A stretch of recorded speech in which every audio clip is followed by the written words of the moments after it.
রাজমিস্ত্রি জিলাল আহমেদ অপহরণ কাণ্ডে দুই ব্যক্তিকে আটক করে এডিনগর থানার পুলিশ। বিস্তারিত জানাতে গিয়ে এসডিপিও আশিস দাশগুপ্ত জানান, মঙ্গলবার রাতে আমতলী থানার খবর আসে আসামের জিলাল আহমেদ নামে এক ব্যক্তিকে বাধারঘাট এলাকা থেকে গত ৮ তারিখ অপহরণ করা হয়। এরই পরিপ্রেক্ষিতে গোপন সংবাদের ভিত্তিতে তদন্ত চালিয়ে সোনামুড়া কুলোবাড়ি এলাকা থেকে অপহরণ হওয়া সেই ব্যক্তিকে উদ্ধার করতে সক্ষম হয় তারা। আর এই অপহরণ কাণ্ডে যুক্ত মোহাম্মদ মলুল ইসলাম এবং জুয়েল হোসেন চৌধুরী নামক দুজন ব্যক্তিকে আটক করে পুলিশ। কাল রাত 10টা নাগাদ আমতলী পিএসএ একটা কমপ্লেন আসে যে 8 তারিখ জিলাল আহমেদ নামে একটা ছেলেকে, তার বাড়ি আসাম নাকড়া বাজারের ছড়া পিএস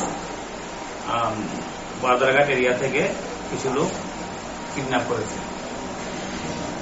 এই আমরা যখন এখানটা পাই তখন ওর ডিটেলসটা আমরা নিয়ে চারপাড়া এরিয়া থেকে একজনকে আমরা ডিটেইন করি, ওকে জিজ্ঞাসাবাদ করার পর আপনার কাছে কিছু তথ্য আসে এবং আমরা আগে অলরেডি ছিল কলমছড়া পিএসএ একজন ডিটেইন পার্সন ছিল, তার সাথে কিছু যোগাযোগ আমরা একটা কোঅর্ডিনেশন খুঁজে পাই।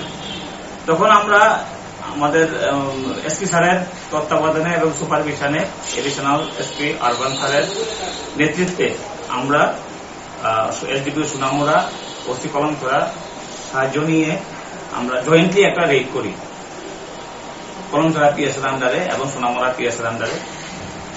তারপর তাদেরকে নিয়ে যাওয়ার পর সোনামুড়া পিএস এর আন্ডারের কুলবাড়ি এরিয়া থেকে যে কিডন্যাপ যে ছেলেটা তাকে আমরা উদ্ধার করে নিয়ে আসি এবং এই জন্য আমরা দুজনকে গ্রেফতার করেছি এবং একটা স্পেসিফিক কেস এডিনগর পিএসএ রেজিস্টার হয়েছে, ইনভেস্টিগেশন চলছে। তাদেরকে একজনকে তো আমরা চারিপাড়া থেকে তার বাড়ি থেকে আমরা নিয়ে এসেছি, তাকে জিজ্ঞাসাবাদ করার পর যখন আমরা যোগসূত্র পাই তখন দেখি অলরেডি একজন ডিটেইন আছে কলমছড়া পিএসএ, তাকেও নিয়ে যাই। যখন নিয়ে নেওয়ার পর তাদের দেখানো পথে আমরা ওই কুলবাড়ি এরিয়া থেকে ওই যে কিডন্যাপ পার্সনটাকে আমরা উদ্ধার